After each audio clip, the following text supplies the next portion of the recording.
Good afternoon, and welcome to today's webinar. We're pleased to have as our guest speaker today Dr. Len Tashman, and he'll be presenting Improving Forecast Practice, Lessons from Experience and Research. My name is Eric Stellwagen, and I'll be the moderator today. I'll introduce Len in a minute, but first I want to go through a couple of logistics about how we run the webinar.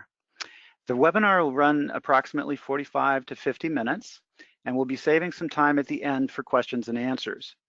During the webinar, you can submit questions using the control panel on your screen, and you can submit them at any time during the webinar.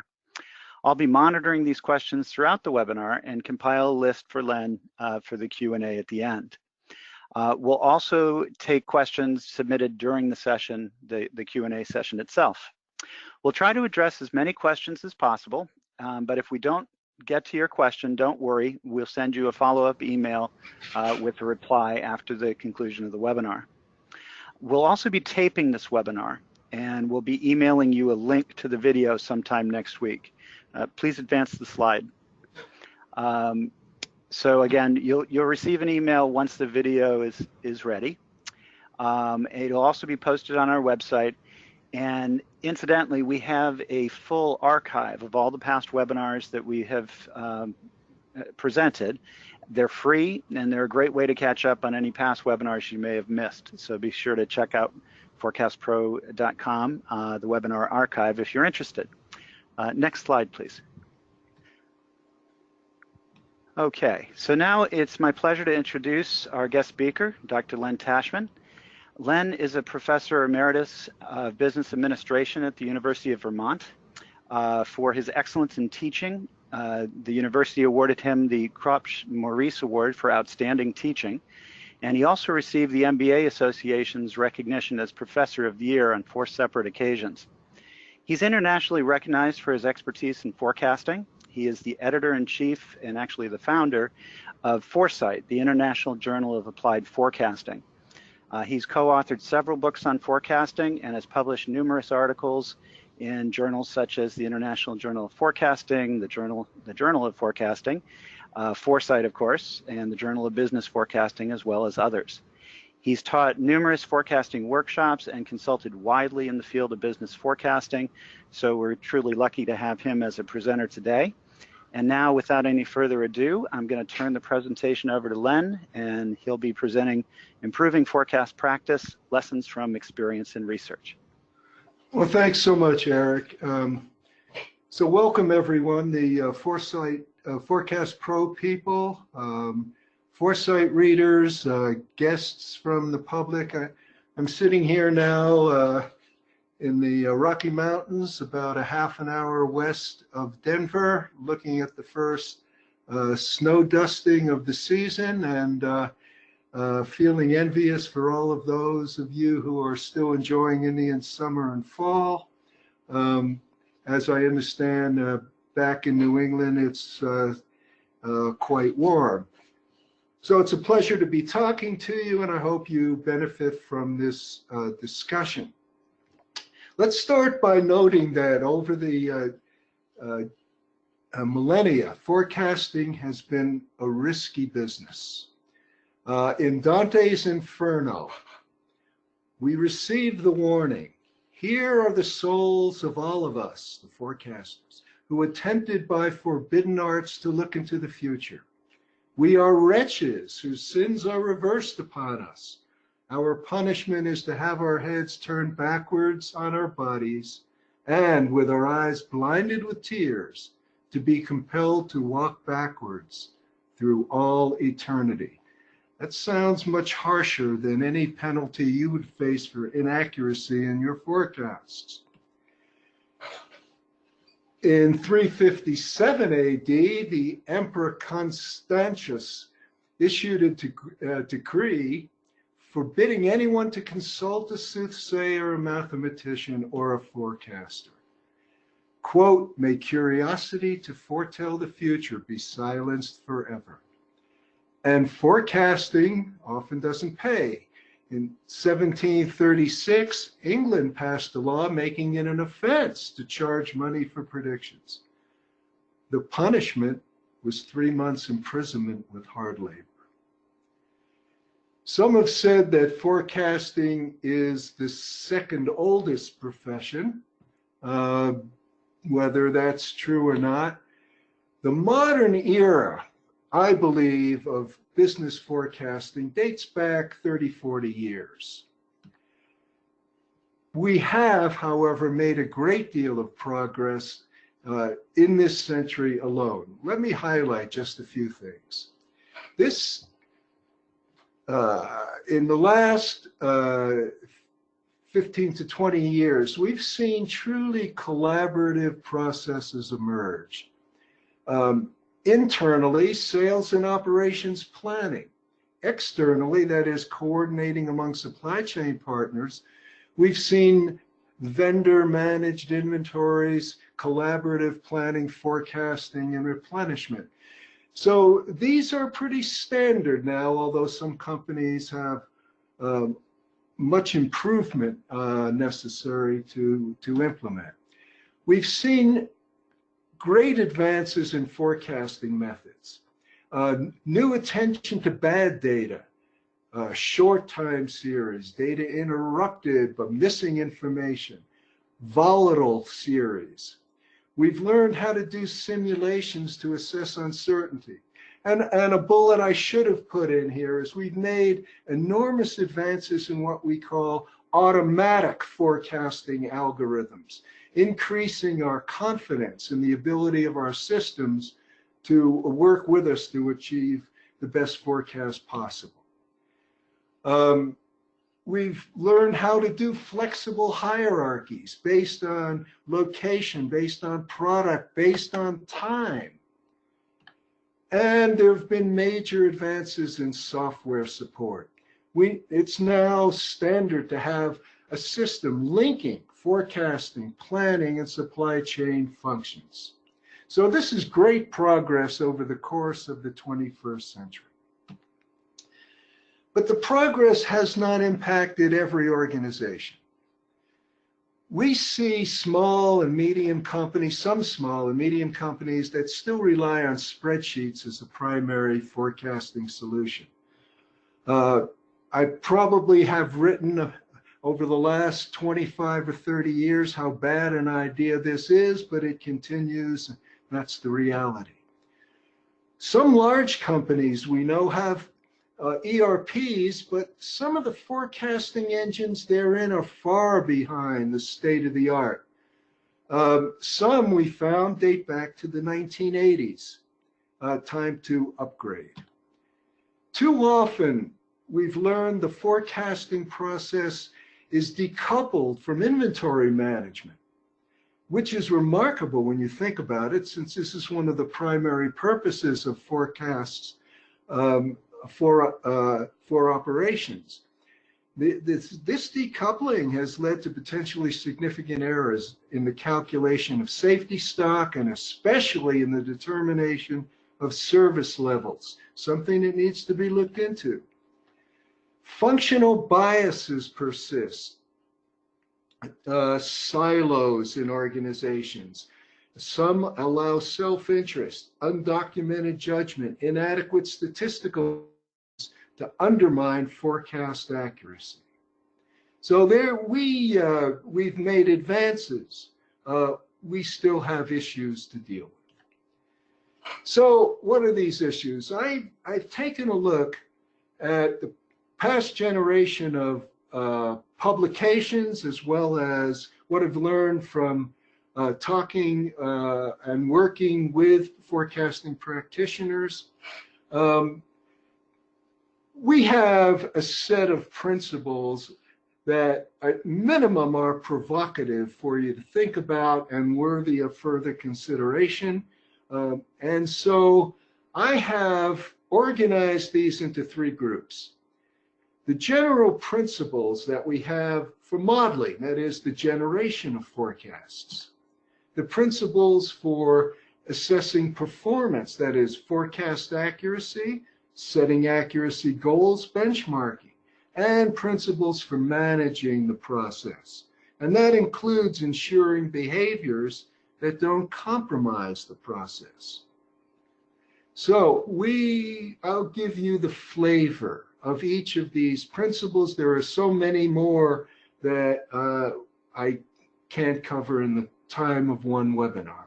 So let's start with some tried and true principles for generating forecasts. First, good practice in forecasting requires man-machine introduction. We used to refer to this as cybernetics, man-machine interaction. You can rely on your software to automatically do the job for you, to select the model, generate the forecast, when the data are clean, when my word is plain vanilla. But there are, and much data are really special cases that require some attention from you yourself. What are these cases? If you're dealing with short histories, if you're dealing with products that are replenishment, replacements for what came before, the recognition of items that you plan to phase out, the identification of outliers and other non-recurring events such as promotions and how to adjust for them. Organizing an effective product hierarchy, one that makes sense for your own organization. So these are the cases where some input from you helps or is invaluable. Okay. Second,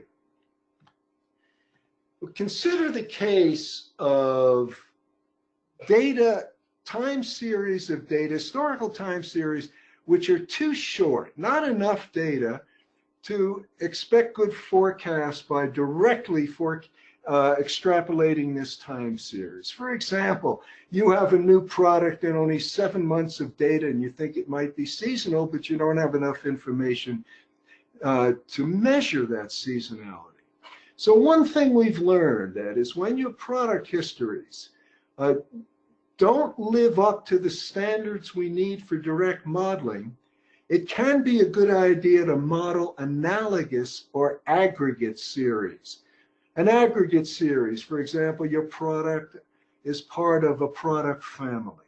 An analogous series, you have a new product whose characteristics seem to be very similar to one in which you do have an adequate history.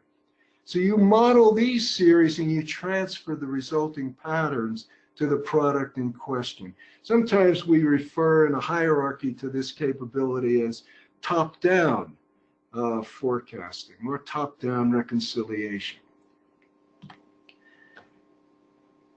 Software does not typically do this automatically, but has the facility to be instructed to do so. So that's something to recognize.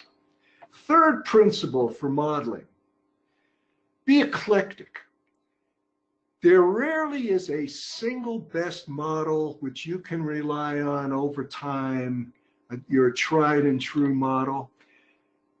It pays to try things in different ways. If you try to make forecasts in several independent ways, you can learn by comparing the differences.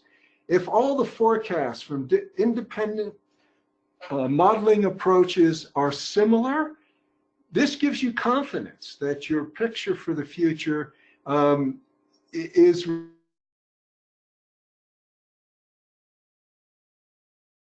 differences. Ask why. What are some models taking into account that the others are not?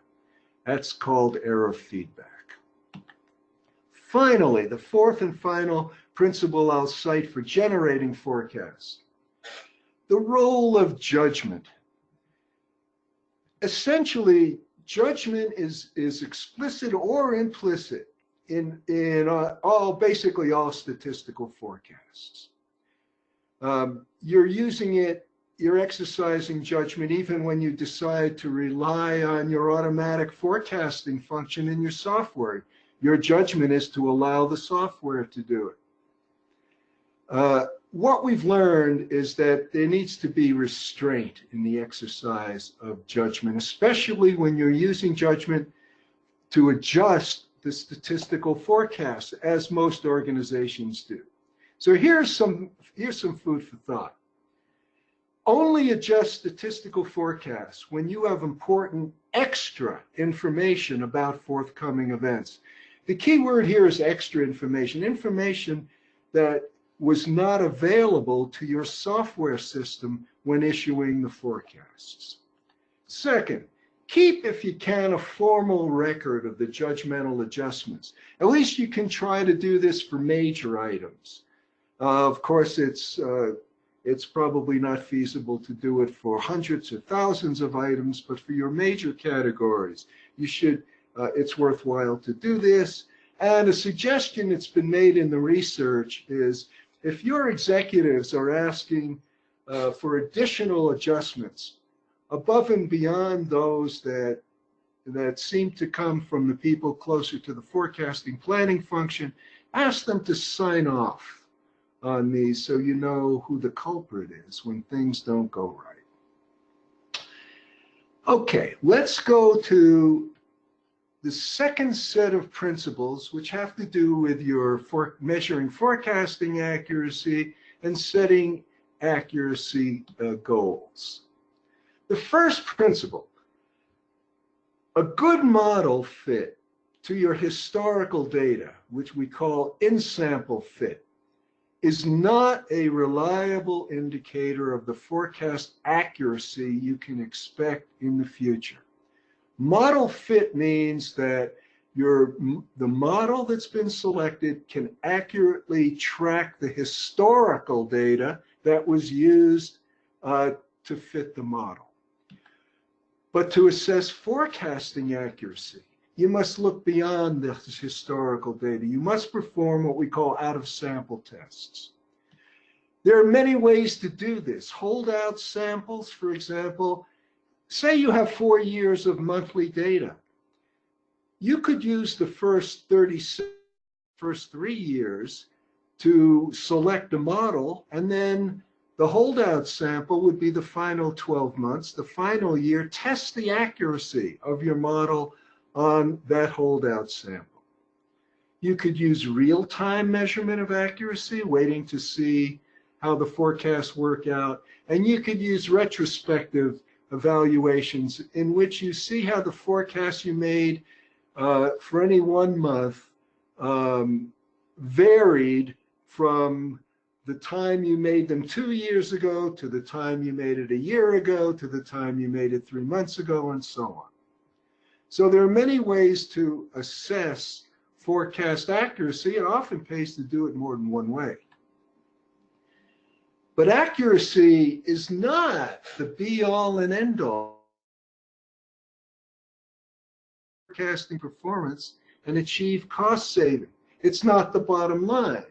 We do need accuracy metrics, but we need the bottom line, the cost of forecast error.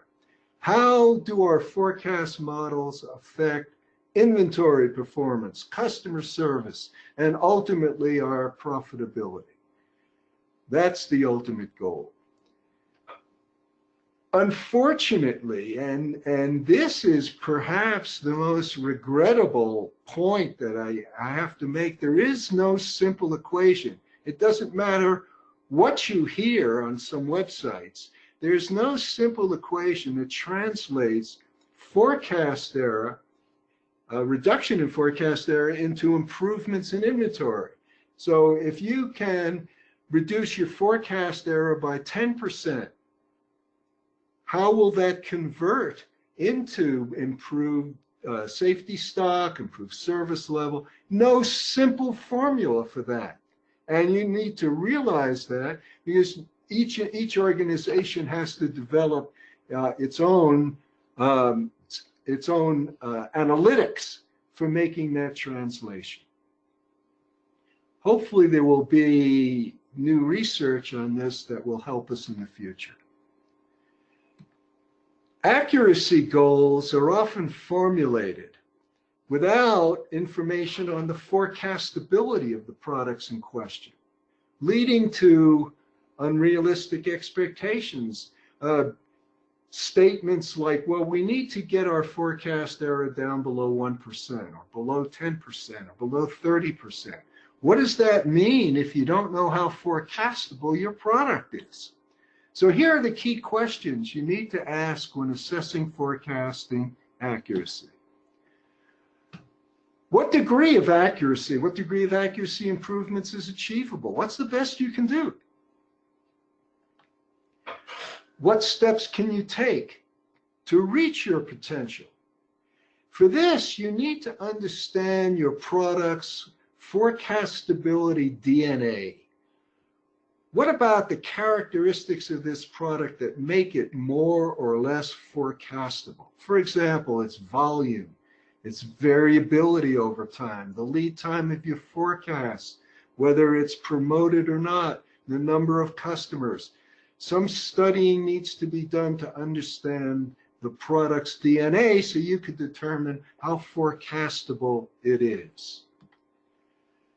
We try to benchmark to see how well we're doing, and sometimes companies turn to external surveys. This is, with almost no exceptions, a mistake. It's virtually impossible to obtain valid benchmarks from external surveys of forecast accuracy. There are just too many sources of incomparability between your organization and the others used in the survey. And look at that list. We published an article a decade ago on benchmarking, and let me just quote the bottom line here from the author. The quest for external forecasting benchmarks is futile. Benchmarking rather should be driven by, not by external accuracy targets, but by knowledge of what constitutes good forecasting practice. Our focus should be on the processes to be changed instead of the elusive goal of achieving a particular mate. In other words, internal assessment of benchmarking. Are you improving over time? That quote ended with the line, achieving a particular mate. Let's talk about the mate for a minute. Everybody knows what this is. Mean absolute percentage error. So a MAPE of 12% for a product says, on the average, our forecasts were off by 12%. So how could that be easier to understand accuracy than to rely on the MAPE? The MAPE can be very misleading in particular situations, and these need to be recognized. Data with spikes, intermittent data with zeros in the demand, low volume data, the MAPE can explode and give you a misleading picture of accuracy. You shouldn't use the MAPE to compare forecasting performance across different product groups or different divisions or different companies. Why? Because the forecastability of different products and areas is different. And you can't use the MAPE for detecting biases, tendencies to under-forecast too often or over-forecast too often. Look into it. But we have alternatives which are safer. We have what we call scaled error metrics, similar to the MAPE, but which are safer to use. My favorite is called the MAD over the mean. The MAD is the mean absolute deviation or mean absolute error. And the mean is the average of your historical data. The MAD over the mean tells you your error as an average of your, the error as a fraction of your average historical value. Another one is the MACE, mean absolute scaled error. These metrics are safer to use when you have problem time series and form a more solid basis for benchmarking. As far as bias detection goes, best done looking at graphs rather than any particular numerical metric. So if these are things you don't know about, I would look into them. Another principle of accuracy has to do with single point forecasts.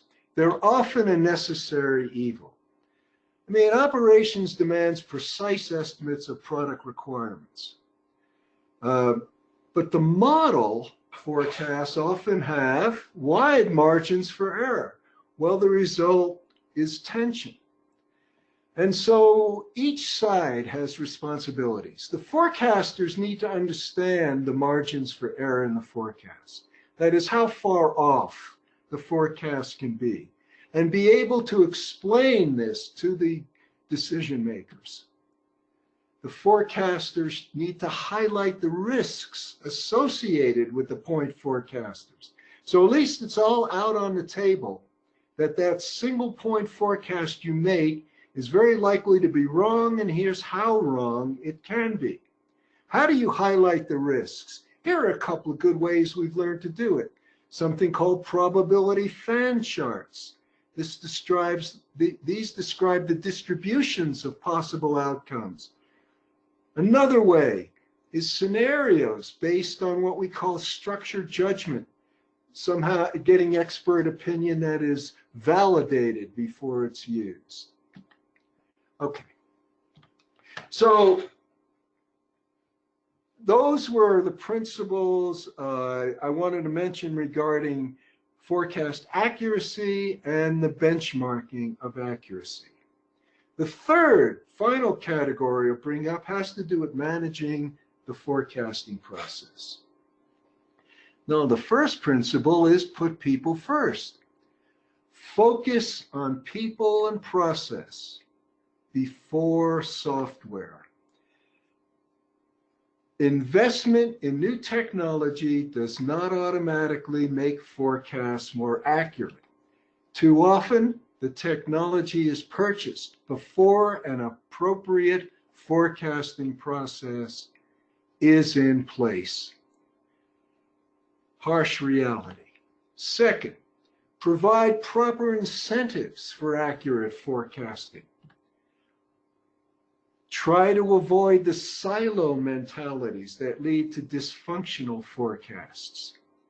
For example, hedging, that is the intentional over-forecasting by sales to ensure adequate product, or sandbagging, intentional under-forecasting by sales to set lower expectations, enabling them to meet sales quotas. Avoid these silo mentalities through offering proper incentives for accurate forecasting. Second principle, cultivate openness, especially in the monthly S&OP meetings, but whenever there's a planning session with the forecasters. Give all stakeholders, everyone involved in the process, the green light to put the moose on the table. That is, stakeholders' knowledge and input should be welcomed regardless of the negative implications. Be hard on facts, be soft on people. Judgment is always fallible. There will be misjudgments. They should be treated as opportunities for learning rather than an assessment that the person is a personal failure and can't do the job well enough. That is, which is another way of saying have realistic expectations. Senior management should provide a role model for the behavior it seeks to instill in others. I have heard from spending time with many, many dozens of companies that this is that the forecasters and planners feel that this is a major problem for them. So cultivate openness. Third principle, work to achieve. Why should I trust your forecasts? You're the forecast. Why should I trust your forecasts? Well, we've learned in instilling trust. Are you perceived as striving to provide reliable predictions, or as having a personal agenda? Are you unbiased? That's the first one and probably the biggest. Second, are you considered to be competent? Do you have the requisite skills, the ability? Are you using adequate tools? And third, are you effectively communicating? Do you provide justification for your forecast, the rationale behind them? And do you provide it in a language that the user can understand? So here are some key factors then that violate them, and trust in your forecasts is lost. Final point I'll mention, a principle for managing the process,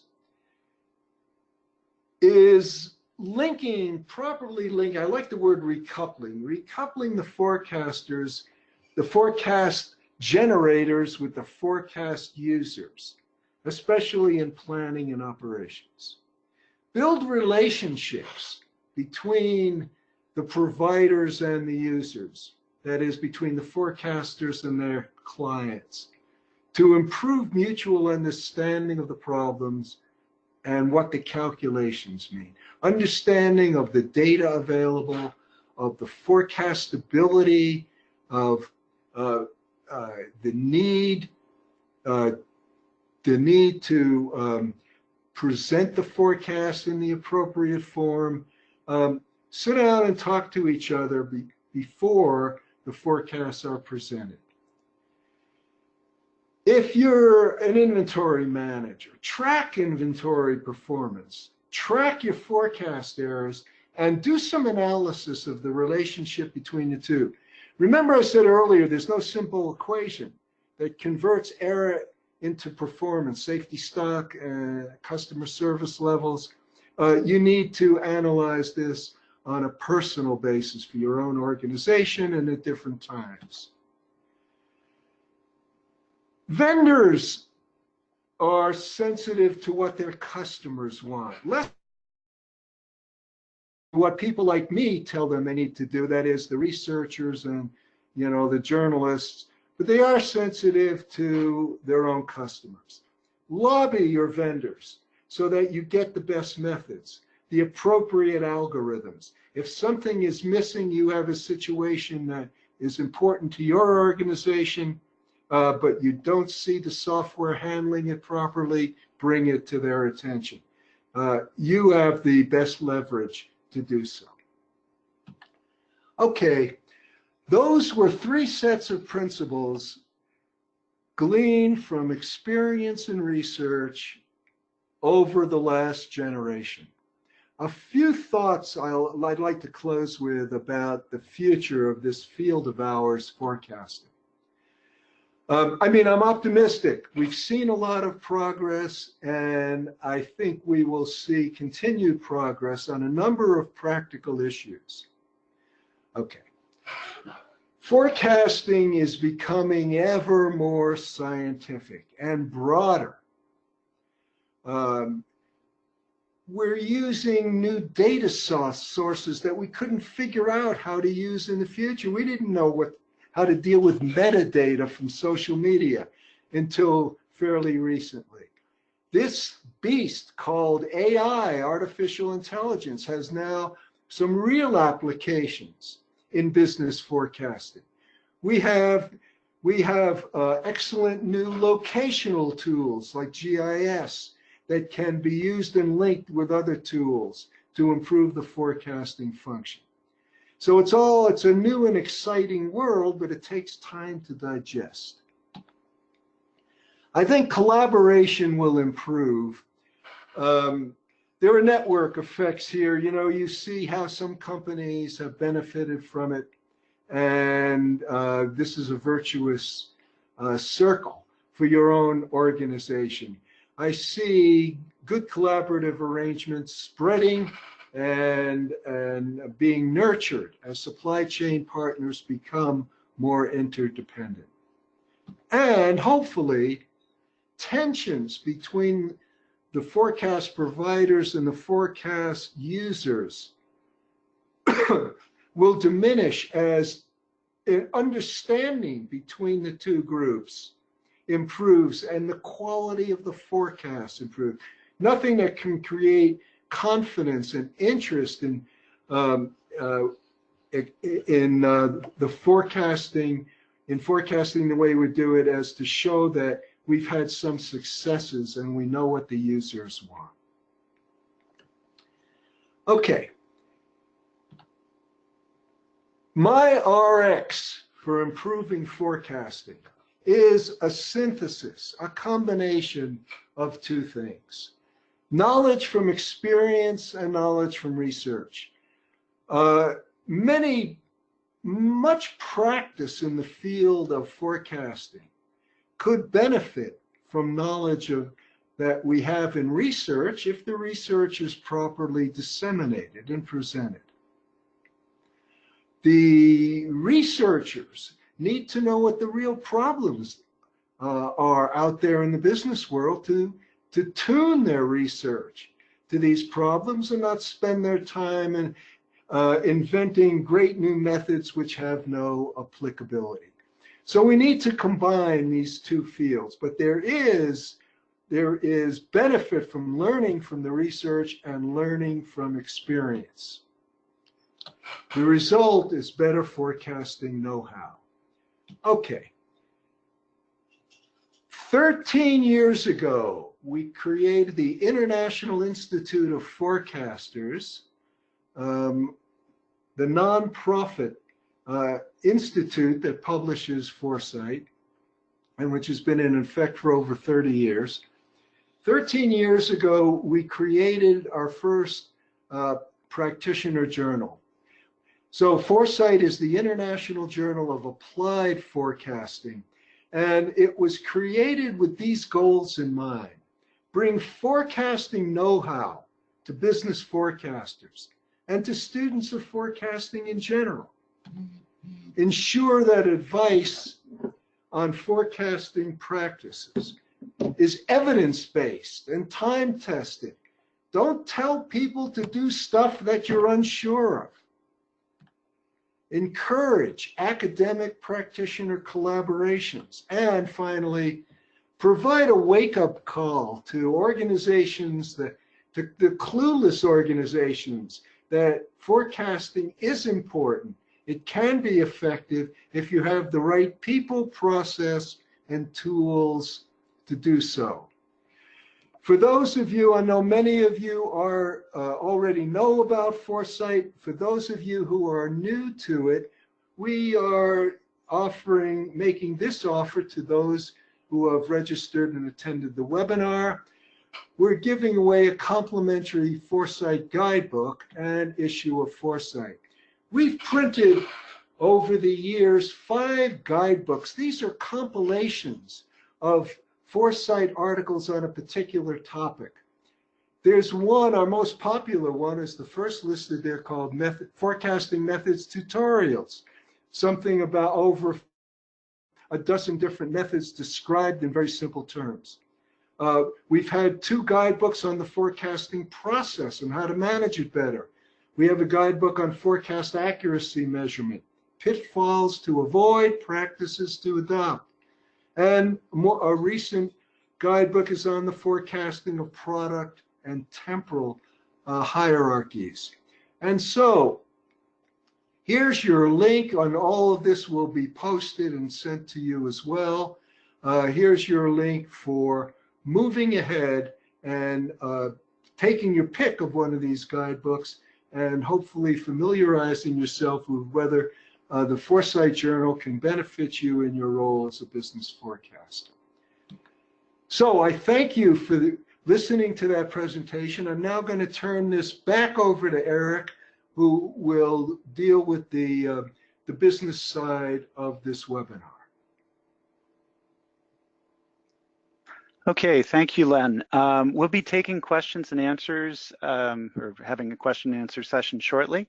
But before we do, I just want to remind people that we have recorded today's webinar, and we will be posting it on the forecastpro.com website. You'll also receive an email sometime next week once it's available to let you know. Next slide, please. Okay, Len, if you can progress the slide, please. There we go. So I also want to mention this is a quarterly webinar series, and we have scheduled our next webinar.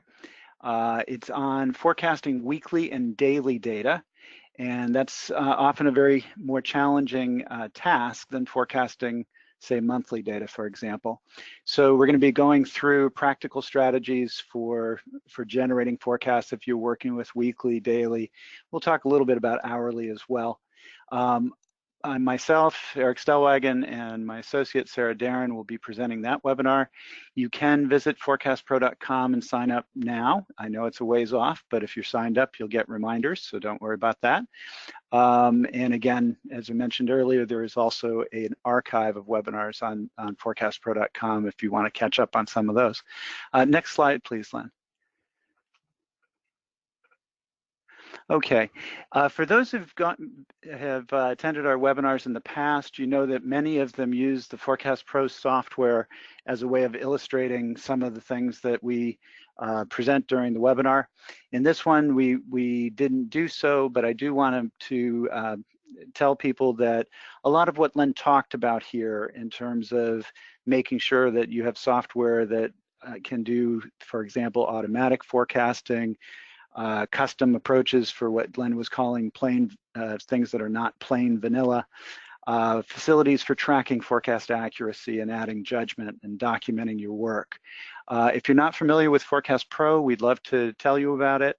And Len, if you can progress to the next slide, please. Then there's lots of ways that you can learn about it. A good way is actually to get a demonstration, and if you want to, you can even just ask in the chat window, and we'll get back to you. Alternatively, again, lots of good information on forecastpro.com, and any questions can always be answered by contacting us either by email or by phone. Next slide, please.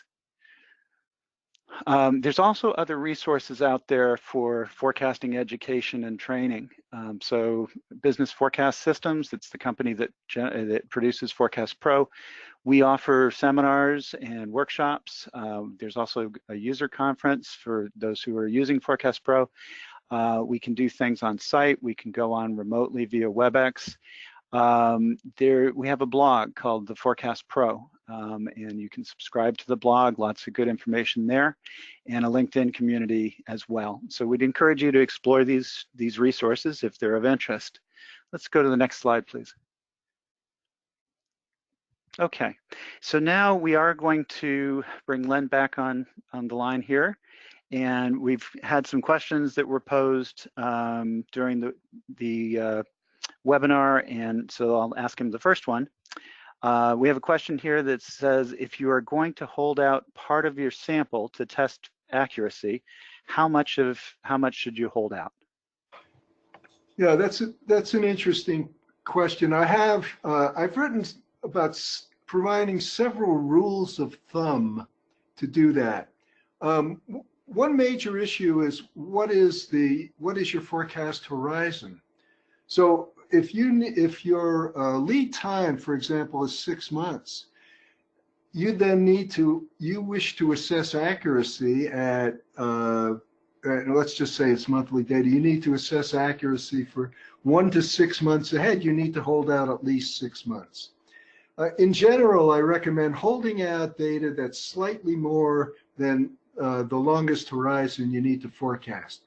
If you have a lot of data for products where you have good data, and in my mind, good data means four seasons worth, 4 years worth of seasonal data of monthly or quarterly data.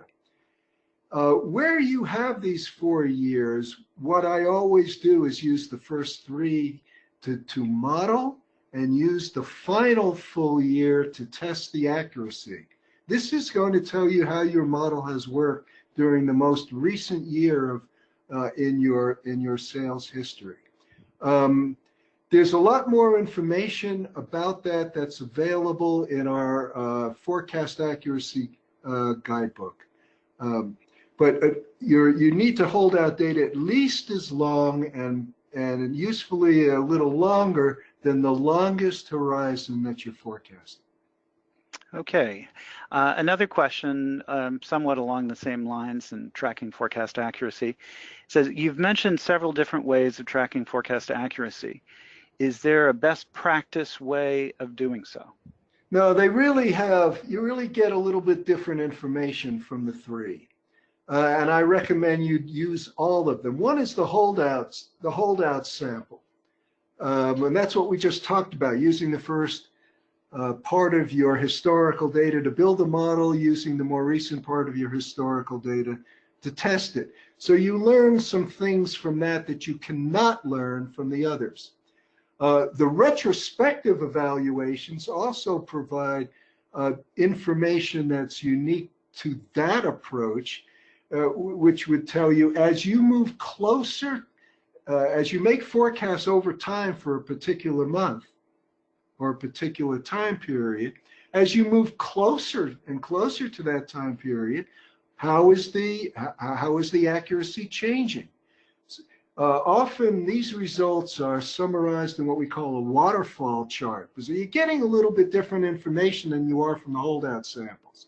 And some think that the best way to do things is just a real-time evaluation.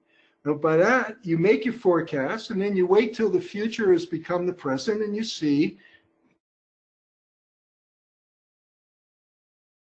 the problem with that is that, okay, so you're learning in real time, but you can't do the kind of analysis that's possible in real time that you can do with holdout samples or retrospective evaluations. So it's not that these are different practices and one of them is best, it's that all three of them provide their information base, and you can learn by doing all that are feasible. Very good. Another question here. Can you give examples of incentives for accurate forecasts?